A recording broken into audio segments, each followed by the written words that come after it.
Hi everyone, welcome back to my channel. If you follow me on Instagram, you may know that this video was supposed to be up on Sunday, which is when all my videos are supposed to go up. But for some reason I was editing and it just felt like it just wasn't right, okay? Let's not go into too much detail. It just wasn't right. So I decided to reshoot this video because I feel like the topic is kind of important, and by the title of this video you kind of already know. Today we're going to be talking about getting exploited as a creative, like what that's like and how to work around that.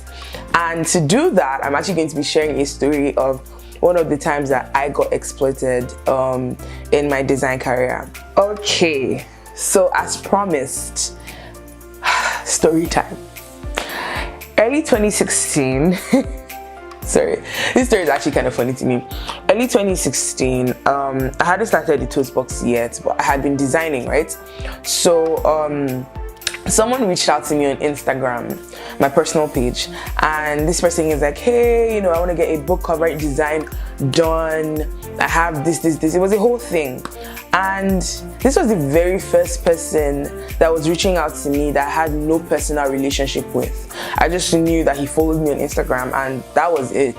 So I was pretty excited, as you can imagine, and I'm sure you can most likely relate to. It was a pretty exciting experience for me as a designer to have someone see my work and want to work with me without even knowing me.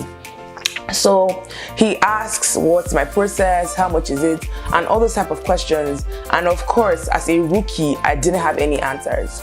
So long story short, I give him a fee to pay and I tell him how much to pay. And guys, it was a ridiculous amount of money, like in the sense that it was way undervalued, but that's okay, we've grown. Anyway, so I tell him how much I'm going to charge him and he's like, okay, fine. And then we start the project. Let me just give you a spoiler, I did not collect a deposit, and we're going to talk about deposits in this video. Anyway, so we start the project and I don't have any specific workflow. I'm just like, okay, tell me what you want, I'll work on it. And I get started right away because of course I just started, I didn't have anything else to do. I had too much free time on my hand. So I start this project and it's revision after revision after revision, draft after draft after draft. Like I'm just working like a workhorse, keeping late nights. He'll message me, he wants like an edit, and like I would have to have it done the next day. And this went on for I think like 2.5 weeks. Finally, he felt like he was happy with the draft. He just needed to touch base with his publisher and then he would be back in contact. Okay, at this point I asked for my payment and he asks for my bank details. So I send him that and he kind of just ghosts. Like honestly guys, he kind of just ghosts. And like I follow up, he doesn't reply. And in the end, I never got paid. I mean, I never ended up sending him the final files for print, but still there was all that time that I worked and I just didn't get paid for. So I think first things first that I want to say is, if you don't want to get exploited, you need to stop seeing your product as the final deliverable you sent a client. Your product is everything from the first phone call with the client. If you don't see it this way, then you will never set yourself up to be compensated for anything outside the final deliverable. And guess what? You're going to be frustrated.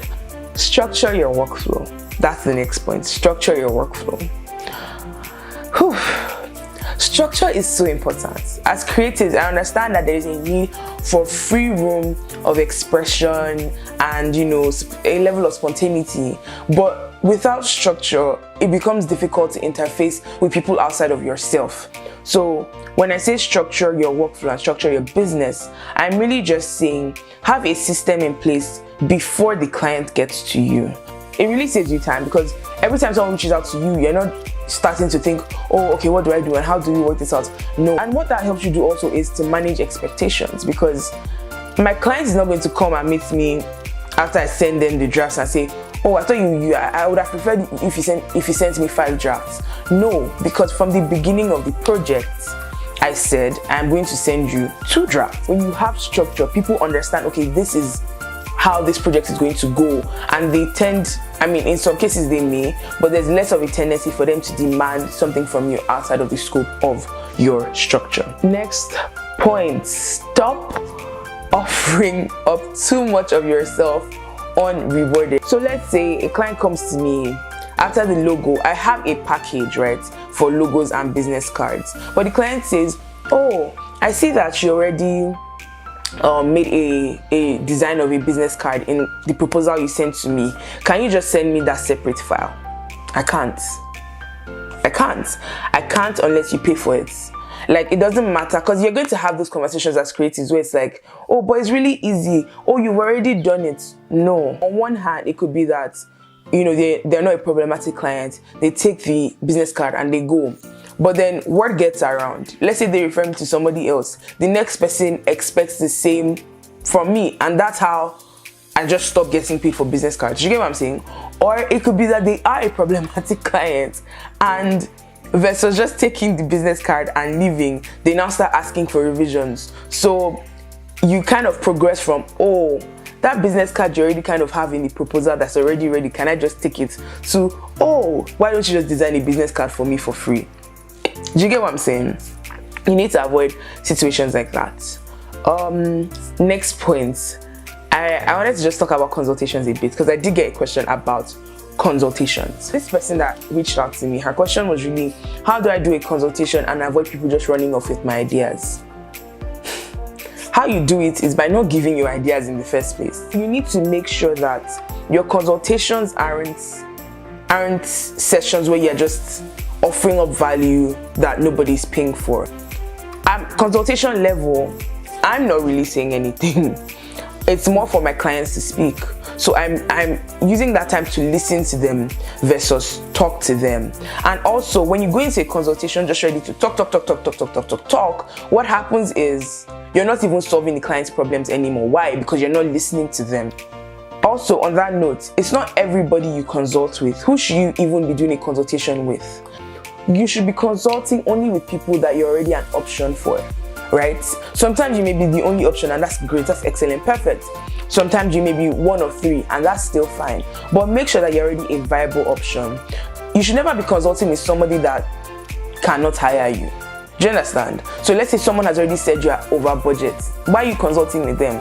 No, only schedule consultations with people that you yourself you want to work with, and you are a potential option for them. Next point, collect a deposit. I remember when I just said collecting deposits, there was this very interesting idea that it was risky to pay a creative upfront because what you're getting from the creative is not tangible. You need to understand that the risk to your clients is just as high as the risk to you. There is a likelihood that you will work and they will not pay you. So you need to be splitting that risk. Everybody knows that, okay, it's not the most straightforward thing working as a creative or working with a creative, but that risk cannot be only on the creative's head. No.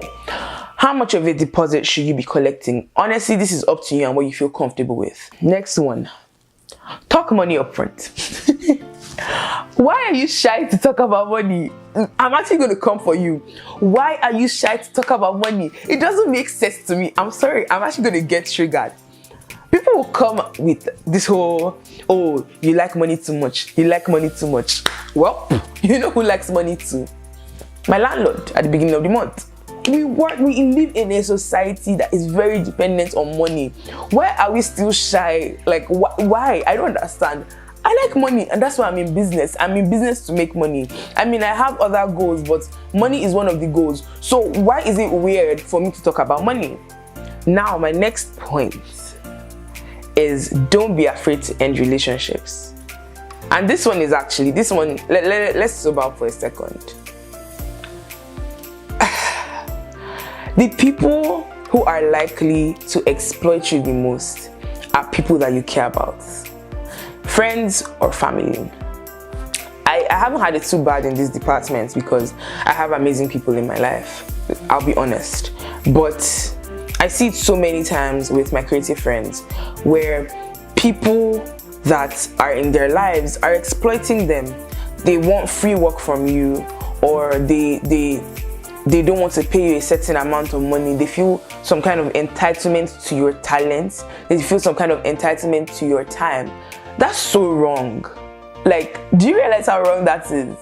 You don't owe anybody anything, okay? My blood sister was my very first, like, I don't know why I said blood before sister, but my sister was my very first paying client. It doesn't mean I've never done anything for free for her. And she's a designer. She's also like a fashion designer. She's also made free stuff for me. But it's out of love and it's out of wanting to do those things. Sometimes I've been really busy and she's needed graphics done and I just couldn't take it on, free or not free. And she ended up giving it to another designer, no hard feelings. Why? Because she respects me. Anybody in your life that doesn't respect you, I really don't know why you're trying to hold on to them. Anybody that cannot pay you for your services, I'm sorry, like, it's one thing if they can't afford you. If they can't afford you, then they don't need to work with you. If they're going to take you for granted and take the work that you do for granted, then I don't even think you should have those kind of people in your life long term. That's just something to think about. So I hope this video was helpful. I'm sorry that it didn't go up as scheduled, but I hope you took something from this video. If you feel like I missed anything out, and yeah, there's something that you do that helps you not to get exploited, please leave it in the comment section so someone else can learn from you. And if you feel like, you know, you have any funny stories of times you got exploited, share that with me. Let's laugh. Make sure you like this video if this was helpful. Make sure you share it with your friends so they don't get exploited. Make sure you subscribe so that... Why should you subscribe? Because I have more content coming and I think it's pretty good stuff. It's pretty good stuff. You don't want to miss it. So subscribe, and yeah, I'll see you in the next one. Bye guys.